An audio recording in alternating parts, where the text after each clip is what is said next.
Dear students, class 12th। आज हम 12th physics के चैप्टर 12 में, अध्याय 12 में परमाणु के अंतर्गत बोर के परमाणु मॉडल का अध्ययन करेंगे और इसमें कुछ डेरिवेशंस करेंगे। देखिए, आपने इस चैप्टर में सबसे पहले थॉमसन के परमाणु मॉडल को पढ़ा और उसके बाद रदरफोर्ड के परमाणु मॉडल को पढ़ा। इसके बाद बोर ने अपना परमाणु मॉडल दिया। वैज्ञानिक नील्स हेनरिक डेविड बोर ने रदरफोर्ड के परमाणु मॉडल के अनुसार परमाणु अस्थायी है और यह मॉडल परमाणु के रेखीय स्पेक्ट्रम की व्याख्या करने में अक्षम है। इसलिए सन 1930 में नील बोर ने इन समस्याओं का निराकरण किया और उनको नोबेल प्राइज भी मिला और उन्होंने एक नया मॉडल अपना परमाणु के बारे में प्रस्तुत किया और उसमें क्वांटम सिद्धांत की मदद ली और इस मॉडल को हम कहते हैं बोर का परमाणु मॉडल। तो आपसे एक प्रश्न पूछा जाता है कि बोर के परमाणु मॉडल के मुख्य अभिग्रहित जो अभिकल्पनाएं उनने की, जो अभिधारणाएं प्रस्तुत की, वो पूछी जाती हैं। तो वो कौन कौन सी कॉन्सेप्ट थी, कौन कौन से पोस्टुलेट्स थे, वो हम देख लेते हैं। सबसे पहली बात जो बोर ने कही वो ये कही कि परमाणु का सारा द्रव्यमान, समस्त द्रव्यमान और पूरा धनावेश उसके नाभिक पर केंद्रित रहता है। परमाणु का नाभिक होता है जिसमें धनावेशित कण प्रोटॉन होते हैं। तो बोर ने ये पोस्टुलेट पहला दिया। 3 एनसीईआरटी की बुक में 3 पोस्टुलेट हैं, लेकिन हम उनको स्प्लिट करके समझेंगे।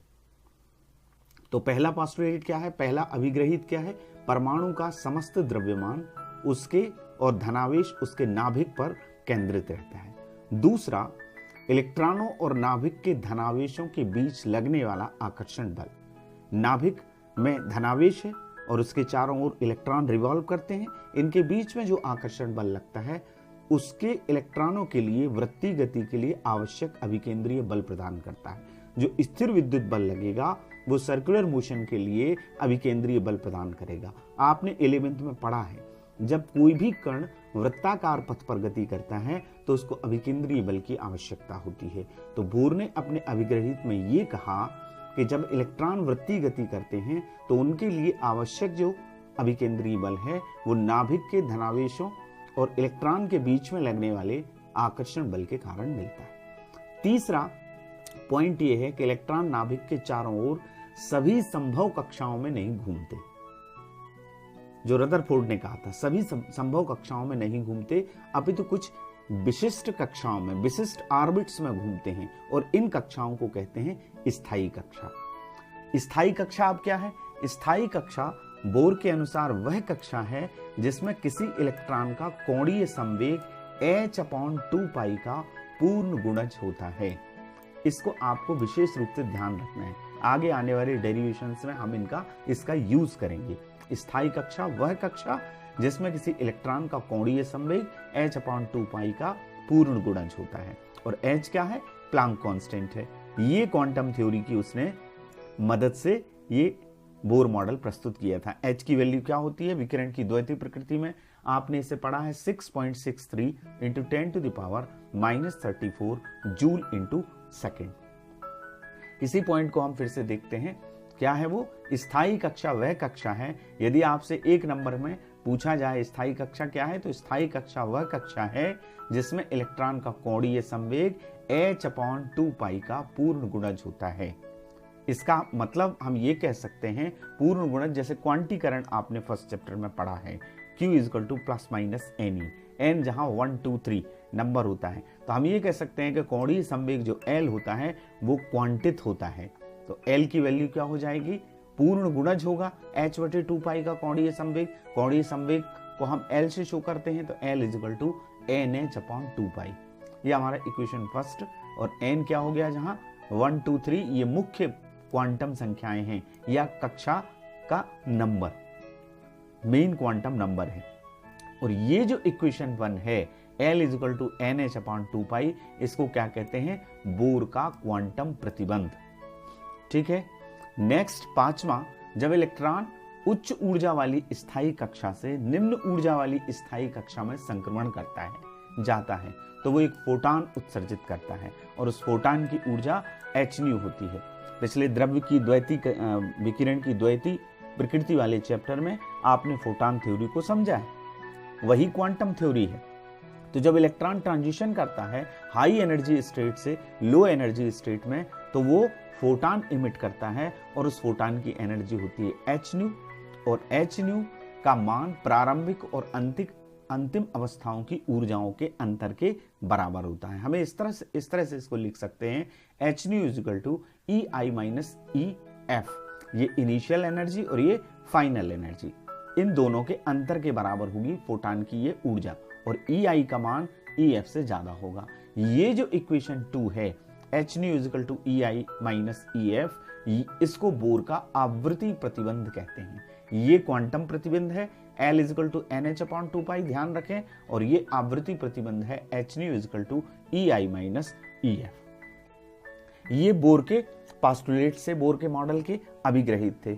अब हम चूंकि अब क्वेश्चन आंसर फॉर्मेट में करेंगे, एग्जाम का टाइम आपका नजदीक आ रहा है, तो आप इस हिसाब से करें अध्ययन कि आपको जो एग्जाम में आता है, एग्जाम ओरिएंटेड हम करेंगे, तो क्वेश्चन किस तरह से आता है वो आप समझ लीजिए। बोर के परमाणु के मॉडल के आधार पर स्थायी कक्षा की त्रिज्या का व्यंजक ज्ञात कीजिए। ये इस प्रकार से भी आ सकता है कि सिद्ध कीजिए कि बोर की किसी स्थायी कक्षा की त्रिज्या n² के अनुक्रमानुपाती होती है। और ये एक और तरीके से आ सकता है, बोर त्रिज्या के लिए व्यंजक ज्ञात कीजिए। तो ये डेरिवेशन अब हम निकालेंगे, ठीक है। ये डेरिवेशन कैसे निकलेगा? हमने ये मान लिया कि एक इलेक्ट्रॉन है, उसका द्रव्यमान क्या है, स्मॉल m है, और यह r त्रिज्या की nवीं कक्षा में v चाल से गति कर रहा है। तो हमने अभी पढ़ा कि उसका कोणीय संवेग क्या होता है, ठीक है। तो कोणीय संवेग L इज इक्वल टू, पहला इक्वेशन क्या होगा, कोणीय संवेग आप जानते हैं, रेखीय संवेग के आघूर्ण को कोणीय संवेग कहते हैं। अब रेखीय संवेग होता है द्रव्यमान गुणित वेग into r, L is equal to होता है mvr। ये हमारा इक्वेशन फर्स्ट हो गया। अभी हमने बोर के मॉडल के अभिग्रहित में पढ़ा कि बोर के अनुसार nवीं कक्षा में इलेक्ट्रॉन का जो कोणीय संवेग है वो होता है L is equal to NH/2π। तो हमारे पास दो इक्वेशन हो गए, फर्स्ट वाला L is equal to mvr और second L is equal to NH/2π। हम इन दोनों इक्वेशंस को बराबर कर देंगे। बराबर करेंगे तो हमारे पास आएगा mvr इक्वल्स टू NH/2π। ये दोनों इक्वेशन हमारे बराबर आ गए। इससे हम v की वैल्यू निकाल लें, तो v इज इक्वल टू आएगा mr को आप नीचे ले आइए, तो NH/2π mr। ये हमारा क्या हो गया, इक्वेशन थर्ड हो गया। ये हमारा फर्स्ट इक्वेशन था, ये सेकंड था, इन दोनों से हमने v की वैल्यू निकाली, ये समीकरण 3 था, ठीक है। अब आप जानते हैं वृत्तीय गति के लिए अभिकेंद्रीय बल स्थिर विद्युत बल के बराबर होता है। ये बोर के अभिग्रहित में, मॉडल के अभिग्रहित का दूसरा पॉइंट था कि इलेक्ट्रॉन जब वृत्ताकार पथ पर गति करता है तो उसको अभिकेंद्रीय बल की आवश्यकता होती है। वो इलेक्ट्रॉन और नाभिक के बीच में लगने वाले स्थिर विद्युत बल से मिलता है। इसका मतलब ये हुआ कि अभिकेंद्रीय बल स्थिर विद्युत बल के बराबर होगा। अब अभिकेंद्रीय बल क्या होता है, 11th में आपने पढ़ा है mv²/r, बहुत जगह ये यूज होता है। और स्थिर विद्युत बल जो आपने फर्स्ट इलेक्ट्रोस्टैटिक्स में पढ़ा है 1/4πε0 q1 q2/r²। अब q1 यानी नाभिक का पर जितना आवेश है, z यहां पर क्या होता है, परमाणु क्रमांक, एटॉमिक नंबर, ठीक है। e इलेक्ट्रॉन पर चार्ज हो गया, और ये e एक इलेक्ट्रॉन घूम रहा है तो इलेक्ट्रॉन पर चार्ज हो गया। तो पहला आवेश q1 की वैल्यू क्या हुई, Ze। ये नाभिक का द्रव्यमान है, z उसका परमाणु क्रमांक है, ठीक है, और इंटू e, तो ये आ गया। अब इससे mv² हमको निकालना है, तो हम क्या करेंगे, इस r का पक्षांतर कर देंगे, ये r हमारा यहां आ जाएगा। तो ये इक्वेशन हो जाएगा mv² equals to r into 1/4πε0 Ze into e/r²। अब हम क्या कर सकते हैं, इस r से हम एक r को कैंसिल कर देंगे, ये वाला r है, इस r² लिखा हुआ है, तो एक r अपॉन में हमारा बचेगा। तो हमारे पास इक्वेशन 4 आएगा mv² equals to 1/4πε0 Ze into e/r। अब देखिए इक्वेशन फर्स्ट में हमने v की वैल्यू, इक्वेशन थर्ड में हमने v की वैल्यू निकाली हुई है। यहाँ mv स्क्वायर आपको दिख रहा है, mv स्क्वायर के v में v की जगह हमने रखा nh/2πmr और ऊपर स्क्वायर लगा है तो स्क्वायर लगा लिया। ठीक है, आगे चलते हैं, इसको हम सॉल्व कर लेते हैं। m, इसको खोलेंगे स्क्वायर को तो यहाँ आएगा n स्क्वायर, h स्क्वायर, इस 2π का स्क्वायर होगा तो 4π स्क्वायर, m स्क्वायर और ये r का स्क्वायर r स्क्वायर, ये इतना आ गया। इस तरफ यही रहेगा 1/4π एप्सिलॉन ZD का e में इंटू हुआ तो ZD स्क्वायर अपॉन I। अब क्या होगा, ये एक m है, इससे m स्क्वायर का एक m कैंसिल होगा तो कोई परिवर्तन नहीं है। यहाँ पर 4π एप्सिलॉन 0 और यहाँ r स्क्वायर लिखा हुआ है, ये जो r है वो यहाँ आ गया, n स्क्वायर h स्क्वायर, ये r को हम यहाँ ले आए, ये क्रॉस मल्टीप्लिकेशन कर दिया 4π स्क्वायर mr स्क्वायर। ठीक है, अब ये जो इक्वेशन है, पूरा इक्वेशन हमें त्रिज्या निकालनी है तो हमने इस इक्वेशन को पलट दिया। इस इक्वेशन को जब हमने ऊपर किया तो ये संख्याएं भी पलट जाएंगी, तो ऊपर आ गया 4π square mr square n square h square r, 4π epsilon naught ऊपर गया, ZD स्क्वायर नीचे आ गया। अब क्या होगा, r हमको निकालना है तो हमने क्या किया, इस r से इस r स्क्वायर के एक r को तो काट दिया, पक्षांतर कर दिया तो n स्क्वायर h स्क्वायर ऊपर चला गया और ये 4π स्क्वायर m नीचे आ गया, ZD स्क्वायर यहाँ है तो हमारे पास आ गया 4π epsilon 0 n square h square, ये यहाँ से गया 4π स्क्वायर m ZD स्क्वायर। ठीक है, अब हम इसको सॉल्व करते हैं। सॉल्व करेंगे तो हमारे पास आएगा r equals to epsilon 0 n square h square pi m ZD square. कैसे आया, देखिए ये 4π से ये 4 कैंसिल होगा और ये पाई में से एक पाई बचेगा, तो ये पाई बचा है नीचे, ये देखिए ऊपर बचेगा epsilon 0 n square h square, नीचे बचेगा पाई m ZD स्क्वायर। ये त्रिज्या का फार्मूला है। इसका मतलब ये हुआ कि r जो है स्थायी कक्षा की त्रिज्या n स्क्वायर के समानुपाती होती है। ये सिद्ध हो गया और ये फार्मूला भी आ गया। हम ये कह सकते हैं कि इस प्रकार किसी स्थायी कक्षा की त्रिज्या मुख्य क्वांटम संख्या n क्या है, मुख्य क्वांटम संख्या है, कक्षा का नंबर है KLM, ये क्वांटम नंबर होते हैं, मेन क्वांटम नंबर, n के वर्ग के अनुक्रमानुपाती होती है। प्रश्न किसी भी तरीके से आए, आपसे स्थायी कक्षा की त्रिज्या का सूत्र निकलवाया गया है तो ये आएगा। हाइड्रोजन परमाणु के लिए परमाणु क्रमांक Z = 1 होता है तो हम इसको लिख सकते हैं epsilon 0 n square h square pi m e square, Z की वैल्यू 1 आ जाएगी। नेक्स्ट, अब हमारे पास बोर त्रिज्या का यदि हमें कैलकुलेशन करना है, कैलकुलेशन करने के लिए कहा गया, गणना करने के लिए कहा है कि बोर त्रिज्या की वैल्यू कितनी होती है, तो हम इन सब के इसमें मान रख देंगे। कैसे करेंगे, देखिए हाइड्रोजन परमाणु के लिए हमने जैसा कि बताया कि Z = होता है 1 और प्रथम के कक्षा के लिए त्रिज्या सबसे कम होती है और इस कक्षा की त्रिज्या को हम क्या कहते हैं, बोर त्रिज्या। यहाँ पर n का मान यदि हम 1 रख दें तो सबसे कम त्रिज्या आएगी और उसको हम A0 से व्यक्त करते हैं। तो यहाँ हमने Z की वैल्यू 1 रखी और n की वैल्यू भी हमने 1 रखी, तो ऊपर आएगा epsilon 0 h square pi m e square. ये जो है ये बोर त्रिज्या कहलाती है। हाइड्रोजन परमाणु में प्रथम कक्षा की त्रिज्या जो कि सबसे कम होती है उसको हम क्या कहते हैं, बोर त्रिज्या कहते हैं और इसे A0 से A0 से व्यक्त करते हैं। इस फार्मूले को भी याद रखिएगा और ये स्थायी कक्षा की त्रिज्या है। ठीक है, अब बोर त्रिज्या का कैलकुलेशन हम करते हैं। यहां पर जो हमारा फार्मूला है बोर त्रिज्या का हाइड्रोजन परमाणु के लिए जो हमने निकाला उसमें Z का मान 1 रखा, n का मान 1 रखा। अब हम इसमें कैलकुलेशन करेंगे, वैल्यूज रखेंगे। तो हमने अभी क्या किया, फार्मूला तो ये है, 4π का हमने ऊपर गुणा कर दिया और 4π का नीचे भाग दे दिया। तो हमारे पास इक्वेशन कुछ इस तरह से हो जाएगा, 4π epsilon 0 h square 4π square m e square. Easily हम उसको कैलकुलेट कर पाएंगे। h आप जानते हैं प्लांक कांस्टेंट होता है जिसकी वैल्यू होती है 6.63 × 10⁻34 जूल × सेकेंड। इलेक्ट्रॉन का द्रव्यमान m = होता है मास 9.1 × 10⁻31 kg। इलेक्ट्रॉन पर जो चार्ज होता है वो आपको मालूम है 1.6 × 10⁻19 कूलाम होता है। पाई की वैल्यू 3.14 होती है। अब ये इसलिए किया हमने कि 1/4 पाई एप्सिलॉन नॉट की वैल्यू फर्स्ट यूनिट से आप पढ़ रहे हैं वो होती है 9 × 10⁹ 1/4 पाई एप्सिलॉन नॉट की। तो 4 पाई एप्सिलॉन नॉट की कितनी वैल्यू होगी 1/9 × 10⁹। ये वैल्यू हमने रख दी। एप्सिलॉन यहाँ तक की वैल्यू हो गई h², ये h की वैल्यू है 6.63 × 10⁻34 का होल स्क्वायर। 4 ये 4 है, पाई स्क्वायर यानी 3.14 का स्क्वायर। मास की वैल्यू 9.1 × 10⁻31 इंटू ई की वैल्यू, ई इलेक्ट्रॉन पर आवेश है, ये है 1.6 × 10⁻19 स्क्वायर।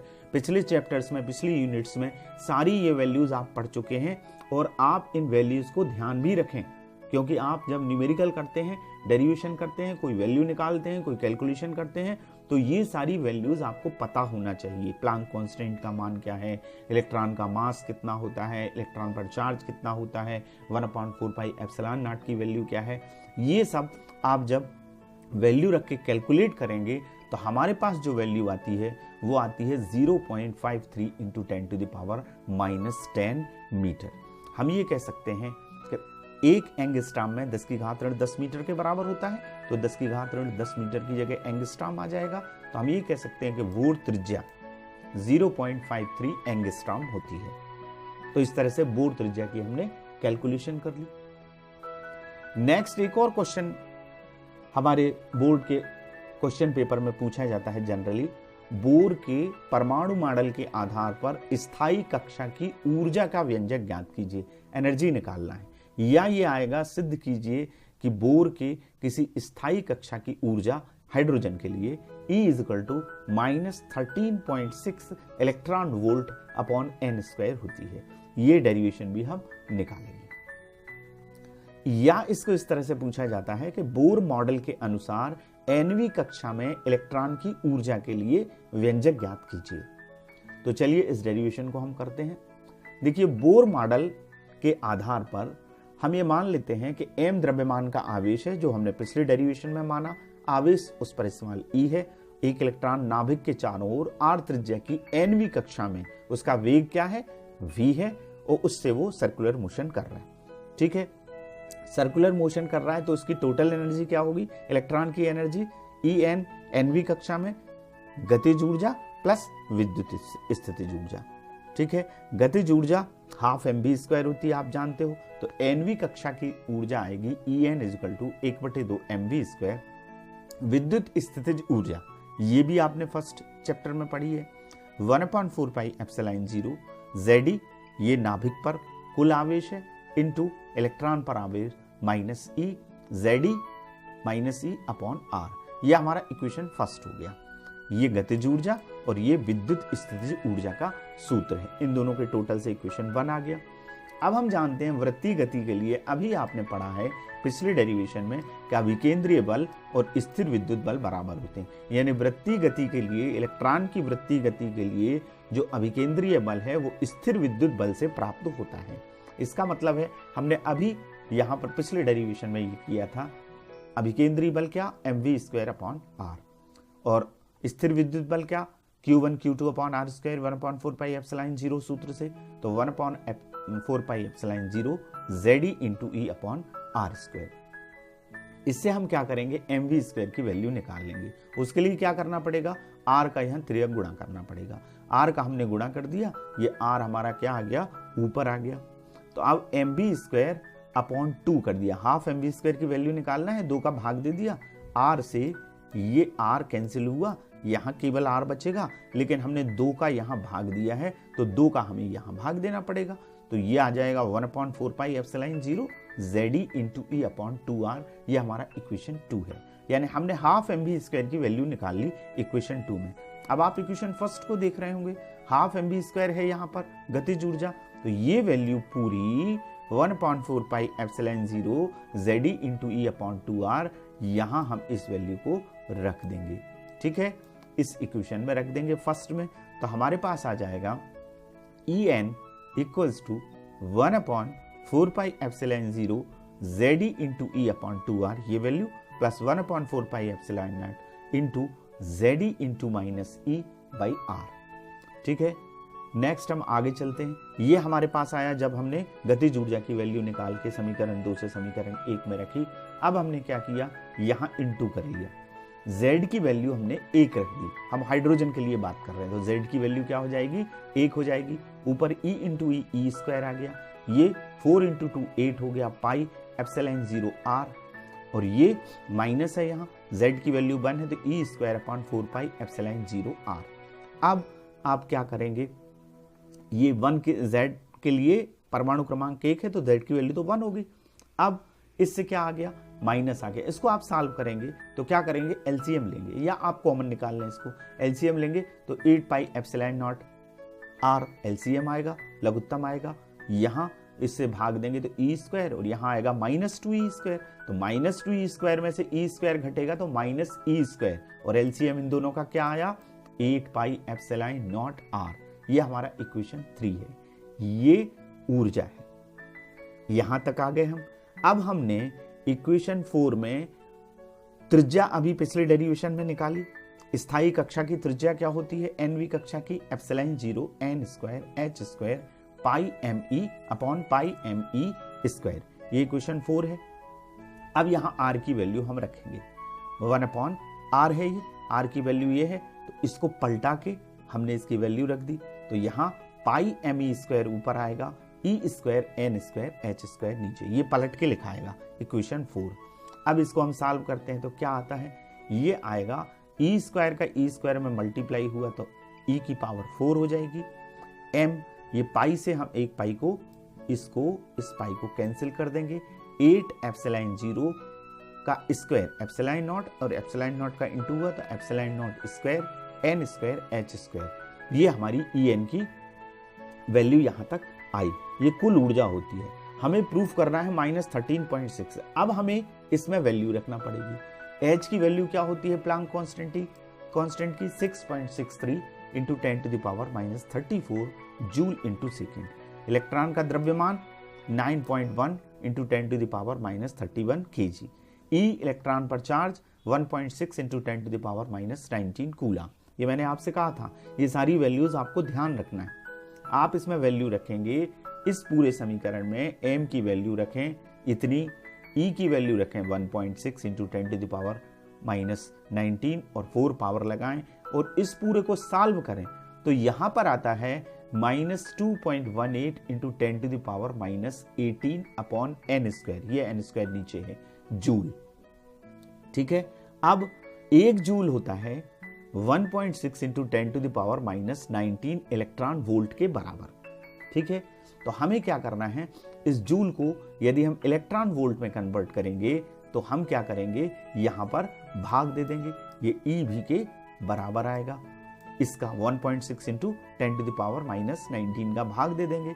जब भाग देंगे तो ये -19 ऊपर जाएगा तो प्लस का 10 हो जाएगा, और 1.6 का भाग देंगे इसमें तो वो आता है 1.36 इंटू 10 कैसे आया, 10 की घात 19 को ऋण 19 को आप ऊपर ले जाएंगे, प्लस का -18 इसमें से घटेगा तो 10 बचेगा, और 1.6 का इसमें भाग देंगे 2.18 में तो वो आएगा 1.36 इंटू 10।